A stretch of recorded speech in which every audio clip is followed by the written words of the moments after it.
Merci. Bonjour à tous. Oui, donc je suis chargé de vous transmettre les excuses de Greg qui est malheureusement retenu en Pennsylvanie. Aujourd'hui, on se plaint parfois d'un environnement un peu chaotique en France, mais aux États-Unis, ils ont Donald Trump.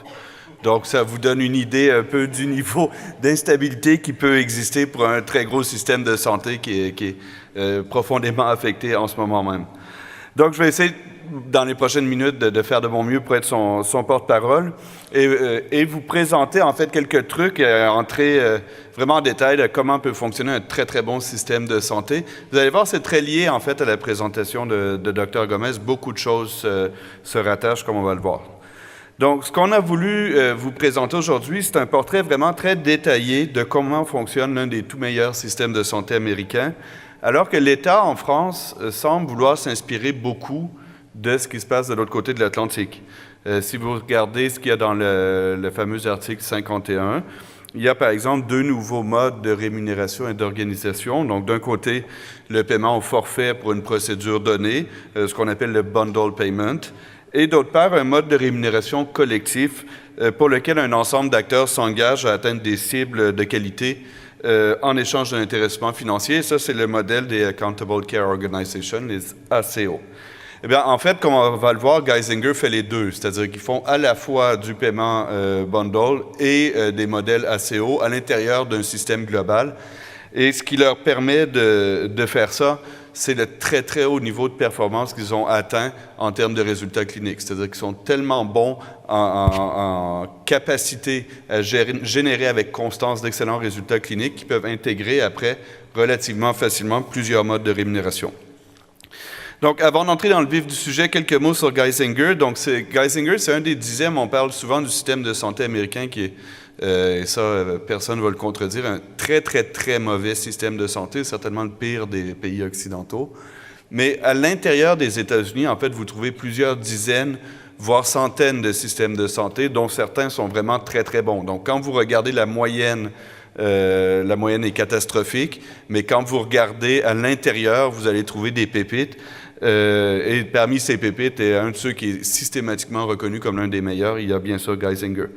Donc, par rapport à la moyenne, c'est un système qui est relativement important puisqu'il couvre environ 3 millions d'habitants. Donc, c'est la taille peut-être d'un gros GHT ici ou de quelques GHT. Mais pour les États-Unis, c'est un système qui est considéré comme assez gros et assez important. C'est un système, et ça c'est très important à retenir, à but non lucratif, qui a été fondé, comme beaucoup de systèmes américains, à partir du legs d'un très riche industriel qui a souhaité que son épouse construise un hôpital.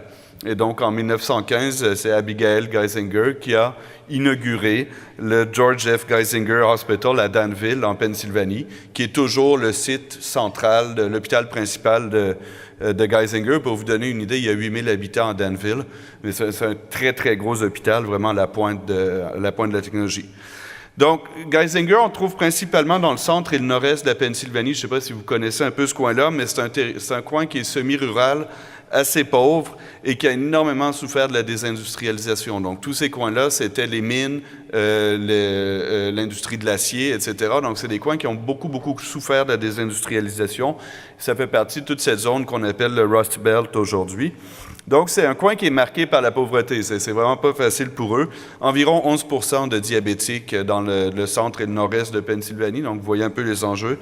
Très grave crise d'addiction aujourd'hui aux opioïdes aussi. Je ne sais pas si vous suivez un peu cette actualité, mais on voit que l'espérance de vie pour les Blancs aux États-Unis recule et la principale cause de ça, c'est une épidémie massive d'addiction aux antidouleurs et aux opioïdes.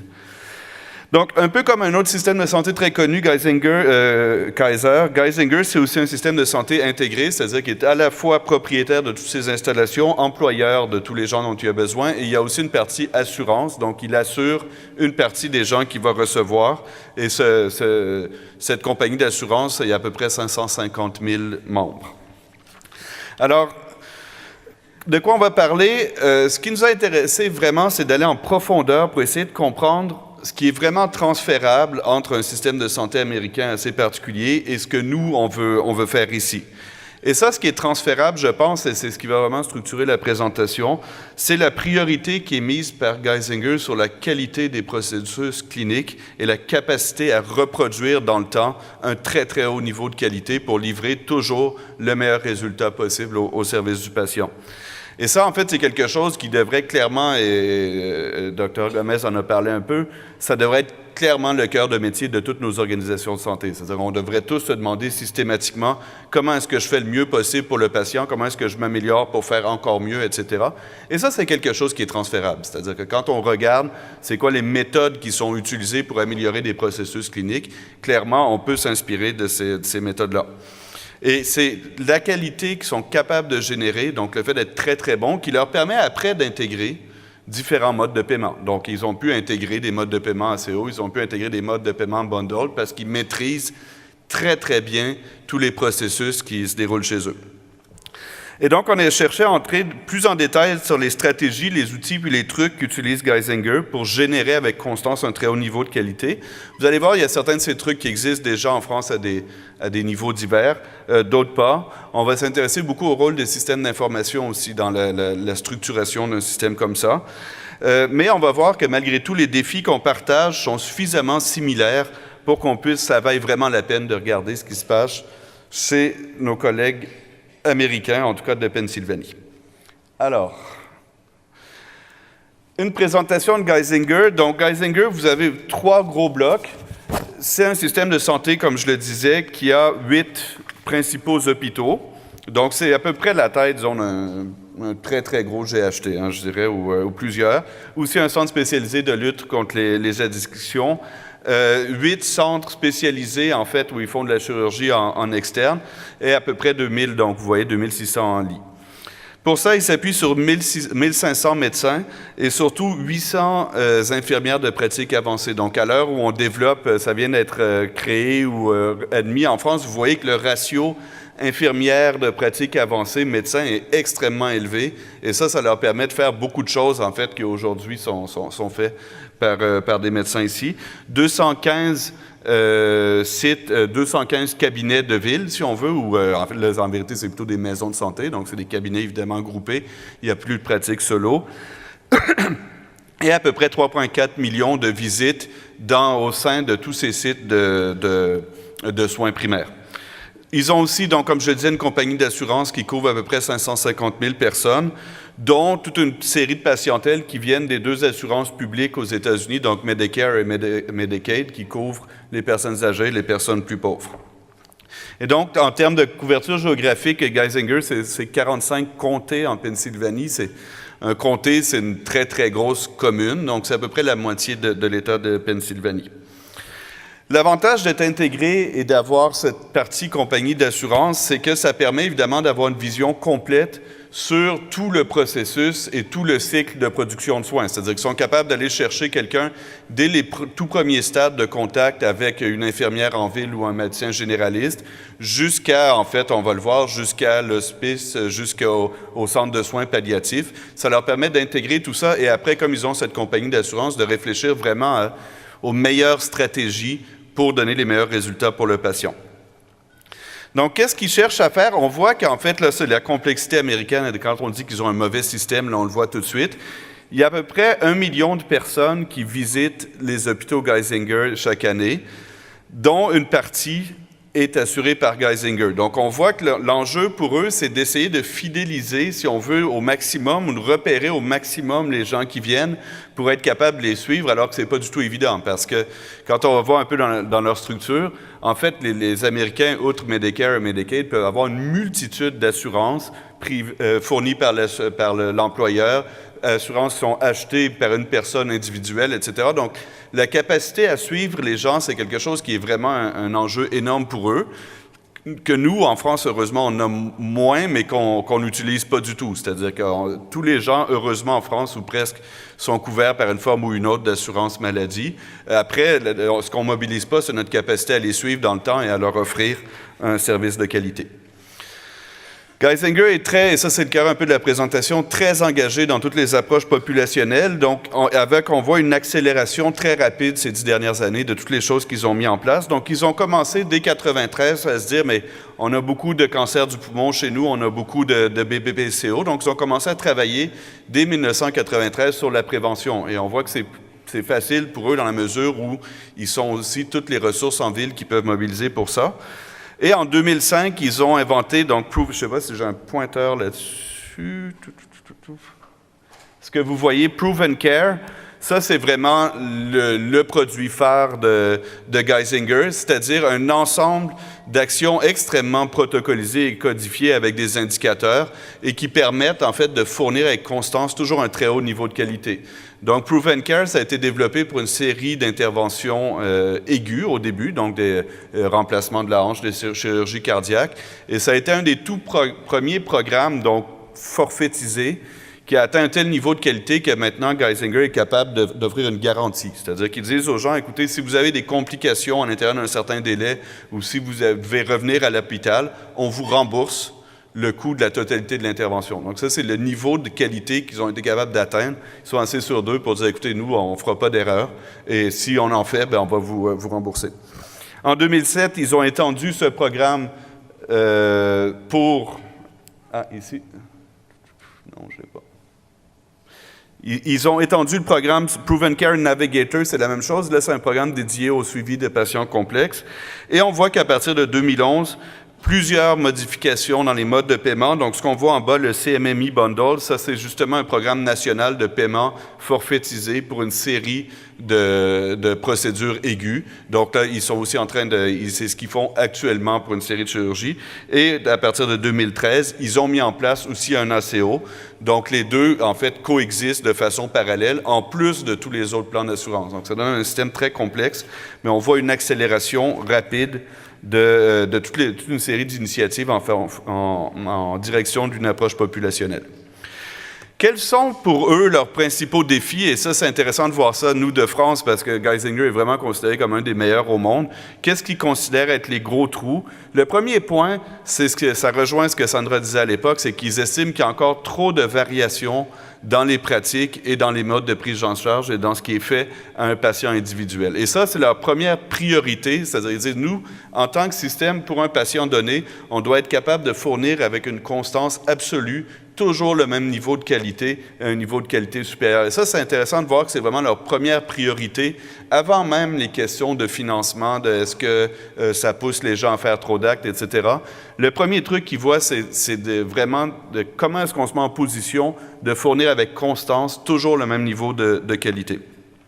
Évidemment, ils estiment toujours qu'ils ont un système de soins fragmenté et encore plus fragmenté du fait de ces multiples assurances, comme je vous disais. Souvent des relations, et ça pour beaucoup de gens, ça va être familier, des relations un peu conflictuelles avec les financeurs. Donc, eux, aux États-Unis, c'est des bagarres sans fin avec les assureurs qui acceptent de payer ou non telle ou telle procédure. Ici, on n'est pas rendu jusque-là, mais certaines relations avec l'assurance maladie sont parfois un petit peu compliquées. Et on voit aussi qu'ils estiment que les modes de financement, donc beaucoup de ce qui est fait est toujours payé à l'activité aux États-Unis. Effectivement, ils estiment que les modes de financement sont un obstacle à l'atteinte de ce haut niveau de qualité. Et il y a un enjeu très réel, comme on va le voir, de comment est-ce qu'on fait pour rendre les patients réellement acteurs de leur prise en charge à tous les niveaux. Et ça, ils ont développé une série d'actions. Où est-ce qu'ils veulent aller? C'est offrir à tous une excellente couverture de santé, quelque chose que tout le monde peut se payer. Donc ça, heureusement, en France, tout le monde est couvert. Ça ne veut pas dire que tout le monde profite de l'assurance maladie. On voit que les renoncements aux soins pour raisons financières, c'est un facteur majeur de renoncement aux soins. Mais au moins, ici, tout le monde a une assurance. Changer les modes de paiement, améliorer la coordination et activer les patients. Tout ça pour arriver à des meilleurs résultats de santé finaux. Quels sont les principaux blocs, en fait, qui mobilisent pour améliorer carrément la santé de la population? 5 blocs dont on voit beaucoup de développement autour du suivi de personnes. Donc ça, c'est tout ce qui est case management, disease management. Donc case management, c'est pour des patients vraiment très complexes. Disease management, ça va être des patients qui sont atteints d'une pathologie chronique, on va le voir, et qu'on va vouloir suivre pour éviter que leur état se dégrade. Ils sont capables de lier ça avec des niveaux d'utilisation. Donc, une fois que j'ai trouvé un patient chronique et que je le suis, En quoi est-ce que ça se répercute sur, par exemple, l'utilisation de mes lits hospitaliers ou l'utilisation de mes ressources dans mon système? Évidemment, tout ça est lié aussi avec tout un système de gestion des ressources elles-mêmes. Donc, où est-ce que j'ai des lits? Où est-ce que j'en suis? C'est quoi mon niveau de fréquentation aux urgences aujourd'hui pour être capable d'offrir immédiatement à la personne la bonne réponse? Et enfin, toute une série d'incitatifs financiers. Donc, ça, c'est Value-Based Care. Donc, effectivement, des modèles ACO, du paiement forfaitaire, etc. Et après, ils sont capables d'établir tout ça dans un continuum de soins. Et tous ces blocs-là sont liés par un système informatique unique qui permet en fait de faire fonctionner ces 5 blocs comme un système réellement unique qui produit de l'excellent résultat clinique. Donc, où est-ce qu'ils sont? C'est quoi leur vision un peu? Ça, c'est ce qu'ils disent en fait aux gens qui viennent chez Geisinger. Donc, doit devenir des partenaires pour réussir la meilleure santé et la meilleure qualité de vie pour les gens et pour nos communautés ou pour notre population. Et ça repose sur 4 vecteurs. Donc, caring, c'est le fait de, pas plus que de prendre soin, mais vraiment de faire attention aux gens. Le fait d'offrir un choix large aux gens, et ça, c'est quelque chose, je pense, en France aussi, qui est important. Évidemment, très haut niveau de qualité, au meilleur coût possible. Alors, en pratique, en matière d'approche populationnelle, ils ont 5 priorités, et on va voir comment on développe ces 5 priorités au niveau tactique. Premier volet, c'est évidemment la capacité à mobiliser l'énorme puissance des données qui existent aujourd'hui pour donner une information qu'on appelle actionable, donc une information réellement utile aux praticiens sur lesquels ils peuvent agir. Donc l'idée, c'est pas juste d'avoir de la donnée pour avoir de la donnée, mais bien de la donnée analysée, utile, qui va structurer des processus cliniques. Deuxième priorité, c'est toute cette refonte de processus cliniques pour s'assurer qu'on livre toujours un très haut niveau de résultats, lié évidemment à la gestion de maladies chroniques. Un gros aspect qui est mis sur toutes les phases de transition. Donc, une personne qui a une maladie chronique va passer par plusieurs endroits. Donc, il va être beaucoup en ville, chez lui, après en ville, après auprès d'une infirmière spécialisée, à l'hôpital, etc. Donc, un accent énorme qui est mis sur le suivi des transitions pour être sûr qu'on fait toujours la bonne chose. Essayer de mettre le maximum de services directement dans la communauté des gens, donc autour d'eux, auprès d'eux, et évidemment un gros travail sur les déterminants sociaux de la santé, donc ce qu'ils appellent SDOH, c'est les déterminants sociaux de la santé. Entrepreneurship, c'est l'idée que les solutions, ou le développement de solutions va venir des gens qui sont dans le système. C'est-à-dire que c'est eux-mêmes, on va s'appuyer sur leur capacité à faire et leurs compétences pour générer des solutions et générer des meilleurs résultats. Quels sont les vecteurs tactiques qu'ils emploient pour faire ça? Je vais m'intéresser surtout à 3 volets. Les registres de pathologie, les tableaux de bord pour les acteurs de soins primaires, la reconstruction de processus cliniques et la gestion de maladies chroniques. Et ça, on va voir, les registres, c'est quelque chose d'extrêmement important que nous, on va chercher à exploiter dans notre programme expérimental à la FHF. Donc, ils sont concentrés sur 6 maladies chroniques avec l'idée de refondre entièrement la totalité des processus cliniques autour de 6 pathologies chroniques qui sont considérées comme hautement stratégiques, avec l'idée de s'aligner pour atteindre ce qu'ils appellent eux, le quadruple objectif. Nous, en France, on est au triple objectif qui est l'amélioration de la santé, l'amélioration de la prise en charge au meilleur coût. Eux, ils ajoutent en plus, et ce qui est très défendable, un objectif d'amélioration de la qualité de vie au travail pour leurs employés. Et donc, ils vont s'appuyer justement sur la motivation de leurs professionnels pour refondre les processus cliniques. Et donc, c'est ça qui permet d'améliorer la qualité de vie. C'est vraiment en s'appuyant sur le savoir-faire de leurs gens. Et le modèle, en général, c'est pas tellement un modèle de parcours, si on veut, mais c'est bien l'idée de dire qu'on va assembler autour d'une personne toutes les ressources dont il a besoin. Donc, c'est pas le patient qui, lui, doit suivre son parcours et aller d'un endroit à l'autre. C'est bien la responsabilité du système d'assembler autour d'une personne toutes les ressources dont il a besoin pour lui permettre de vivre sa vie le mieux possible et d'aller où il veut. Comment est-ce qu'on fait? La première étape, c'est quelque chose qu'on commence à bien connaître, c'est la segmentation de la population pour développer une offre de services adaptée à chaque profil de pathologie. Qu'est-ce qu'ils utilisent pour segmenter une population? Et donc, ce que ça fait, c'est qu'on va délimiter une population et on va créer à l'intérieur de cette population des tranches de besoins ou des tranches de risques qui partent, là, on voit qu'ils ont trois grandes catégories. Donc, les gens qui sont très, très, très compliqués ou qui ont des besoins vraiment spéciaux, les gens qui sont atteints d'une pathologie chronique ou qui présentent un risque modéré, et des gens qui sont à risque de développer des maladies ou qu'on veut garder en santé. Et pour segmenter cette population, évidemment, il faut beaucoup de types de données qui sont capables de coupler. Donc, il s'appuie sur des données de remboursement, donc ce que les gens, un peu comme les tarifs, ce que l'assurance maladie peut faire, des données de diagnostic, des données d'utilisation d'urgence, des données autour de combien de pathologies chroniques un patient donné va avoir, et ça permet de classer aussi la personne, des données autour des scores GHM et des données de coûts. Donc, c'est la combinaison de tout ça qui permet de générer cette pyramide et après de classer les gens en fonction de leurs besoins et de leurs facteurs de risque. Et donc, on peut attribuer chaque personne, chaque patient à un niveau et après développer une offre de service qui correspond. Ils ont concentré leurs efforts sur 6 maladies chroniques à fort impact, donc évidemment le diabète, l'insuffisance rénale chronique, l'artériopathie des membres inférieurs, donc ça c'est IVD, l'addiction aux opioïdes, l'insuffisance cardiaque et la BPCO. Et ça tombe bien parce que c'est aussi des priorités nationales en France et plus particulièrement des choses qu'on va aller chercher dans notre modèle expérimental. Donc ils ont vraiment dit on va se concentrer pour être très, très, très, très bon là-dessus. Où est-ce qu'ils vont chercher leurs données? Ce qui est intéressant, c'est essentiellement dans leurs hôpitaux. Donc, on voit qu'ici, vous avez une liste d'une dizaine d'hôpitaux, et c'est là qu'ils vont chercher tout ce bloc de données qu'ils sont capables après d'analyser pour commencer à stratifier leur population. Donc, ça montre que nous, déjà, à l'hôpital, on a toutes sortes de problèmes d'accès aux données de ville, mais déjà, à l'hôpital, on peut faire beaucoup en mobilisant ce qui existe déjà. Et ça leur permet d'alimenter. Ce qui est probablement le plus intéressant ou ce qui est vraiment le plus utile, c'est des registres. Qu'est-ce que c'est des registres? C'est ce qu'on va appeler en fait des programmes cliniques. Et c'est d'un côté, il va avoir des recommandations de prise en charge des protocoles cliniques, des ressources réelles, donc qui doit faire quoi, et après un ensemble d'actions qu'il faut poser pour s'assurer que les personnes restent dans le meilleur état possible.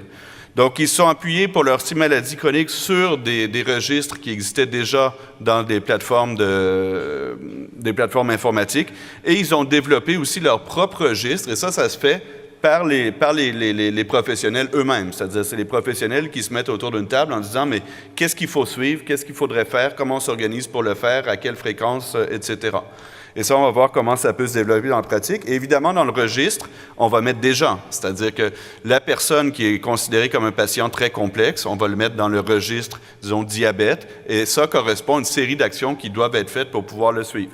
La personne qui présente des facteurs de risque, on va le mettre dans le registre à risque de diabète. Et là, ça correspond à un certain nombre d'actions qu'il faut faire. Il faudrait qu'il fasse l'exercice. Il faudrait qu'il y ait toute une série d'actions qui doivent être faites pour le maintenir en santé. Au début, ils sont concentrés sur les patients les plus compliqués. Et donc là, on peut voir d'un côté les mesures qui sortent donc des programmes cliniques et dans quel registre on peut le trouver. Donc, ils se sont dit, pour toutes les pathologies chroniques, un des trucs où on veut vraiment s'améliorer, c'est les réadmissions au sein après 30 jours. Et donc là, ils vont suivre tous les gens dans tous les registres pour s'assurer qu'ils ne reviennent pas à l'hôpital et savoir pourquoi. Et donc, ils ont mis vraiment, au début, plutôt des indicateurs très liés aux catégories les plus compliquées, les plus difficiles, aux patients les plus complexes. Et après, ils ont ouvert. Donc là, vous voyez le genre de truc qu'on va suivre pour l'insuffisance cardiaque. Donc ça, au début, il y a un certain nombre d'indicateurs qui étaient inclus dans leur plateforme informatique, mais ils ont développé après, au-dessus, leurs propres mesures. Ils se sont dit, nous, on veut, ce qui est déjà dans la plateforme, c'est bien, mais on veut plus, on veut faire vraiment comme nous, on l'entend. Et donc, ils ont ajouté toute une série de choses qui doivent être vérifiées, qui doivent être faites pour s'assurer qu'on maintient le patient ou la personne dans le meilleur état de santé possible.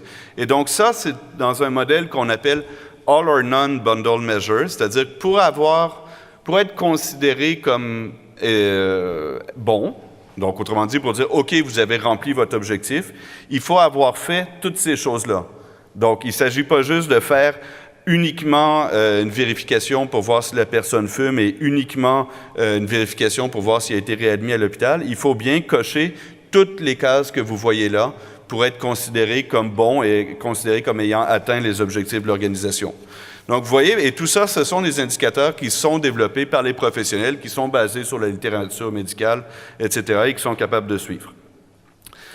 Donc, une des choses qui est intéressante, c'est qu'une fois qu'on a beaucoup de données, c'est ce que j'ai mis en jaune, ça permet de repérer de façon proactive les gens à risque. C'est-à-dire que les gens vont cumuler plusieurs facteurs de risque et au lieu d'attendre qu'ils développent vraiment des complications diabétiques graves ou qu'ils développent vraiment un diabète, leurs systèmes d'information sont capables de leur dire, écoutez, cette personne-là présente plusieurs facteurs de risque, etc.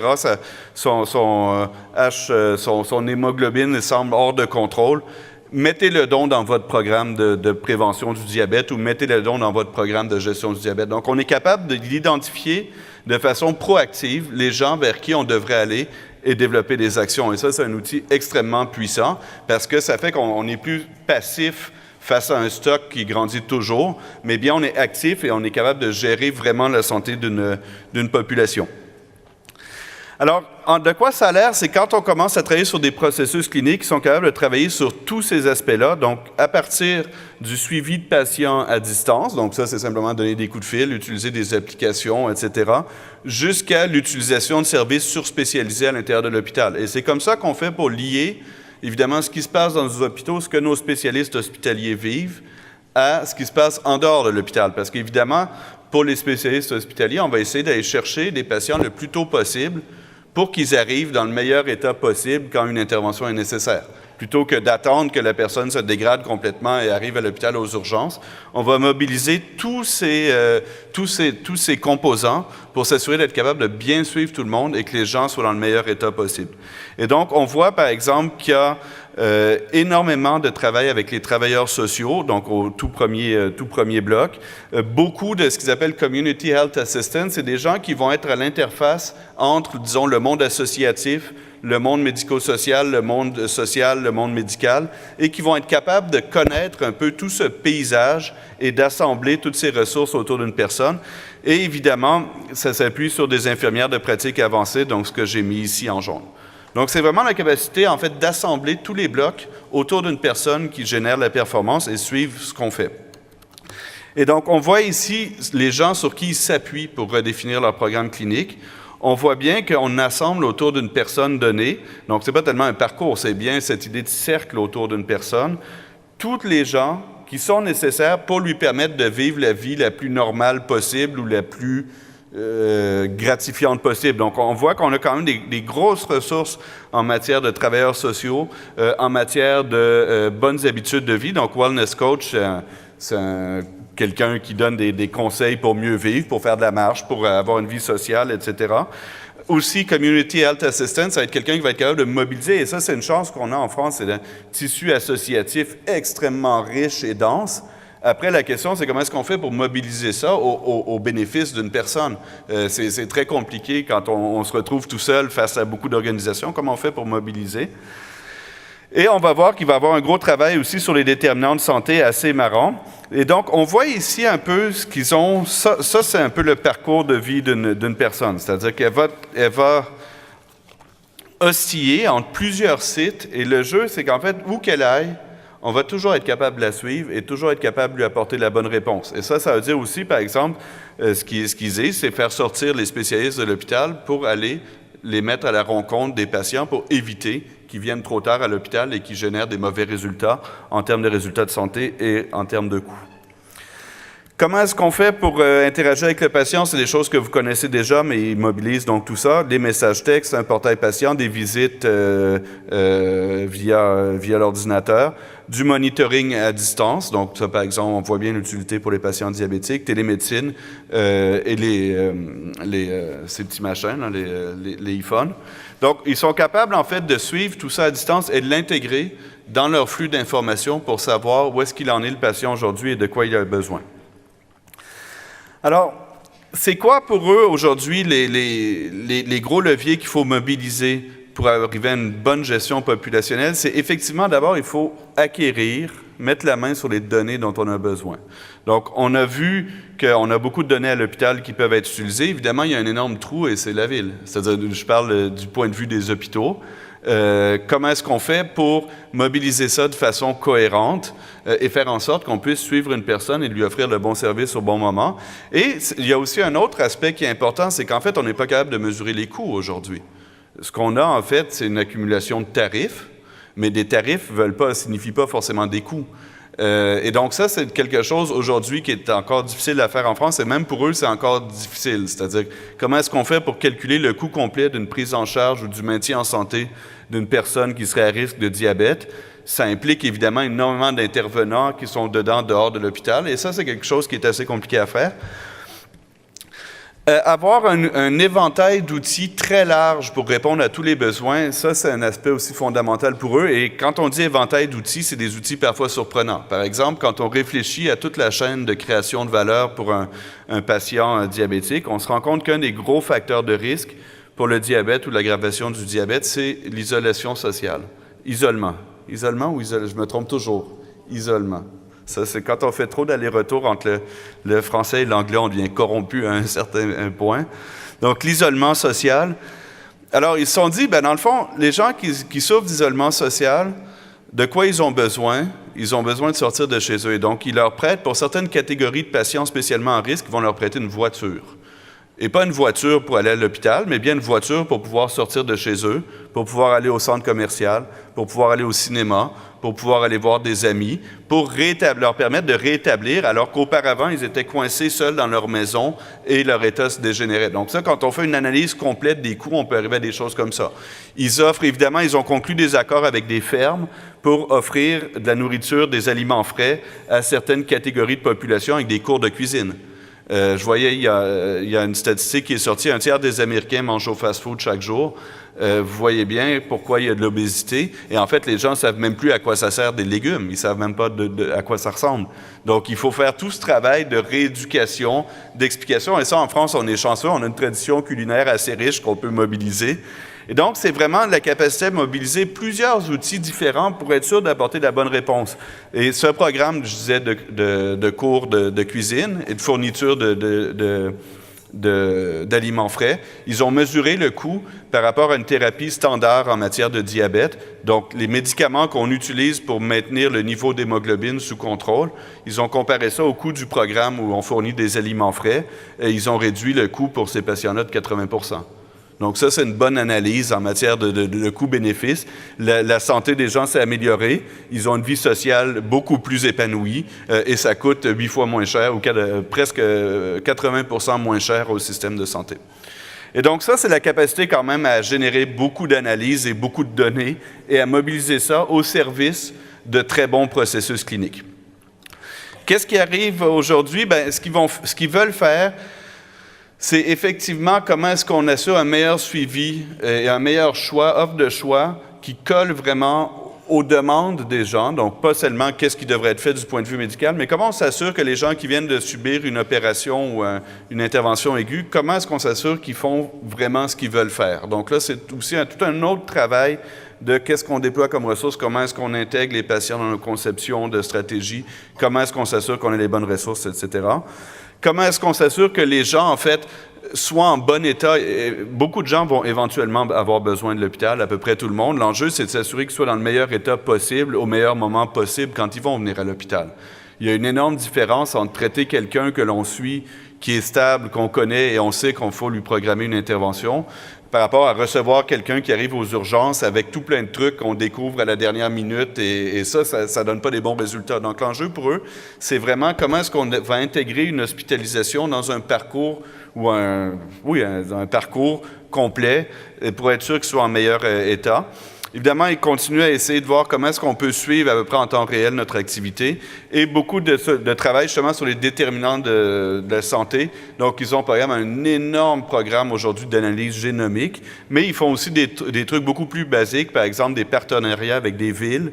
La ville de Scranton, je ne sais pas si vous connaissez, c'est une ex-ville industrielle en Pennsylvanie assez dure. Ils ont un partenariat avec Scranton pour développer un ensemble d'approches favorables à la santé, un ensemble d'approches favorables pour recréer des liens sociaux entre les gens, etc. Et ça, ils mesurent ce qu'ils font. Et donc, ils vont essayer de mesurer l'impact sur la santé. Donc, ils sont vraiment rendus là. C'est-à-dire, ça, ce n'est pas des trucs de très, très haute technicité, mais c'est une approche extrêmement rigoureuse du déploiement d'une approche populationnelle. Donc, encore une fois, toutes les excuses de Greg qui ne pouvait pas être là ce matin. J'espère que j'ai été un porte-parole pour lui convenable ou en tout cas intéressant. Évidemment, à votre disposition pour les questions.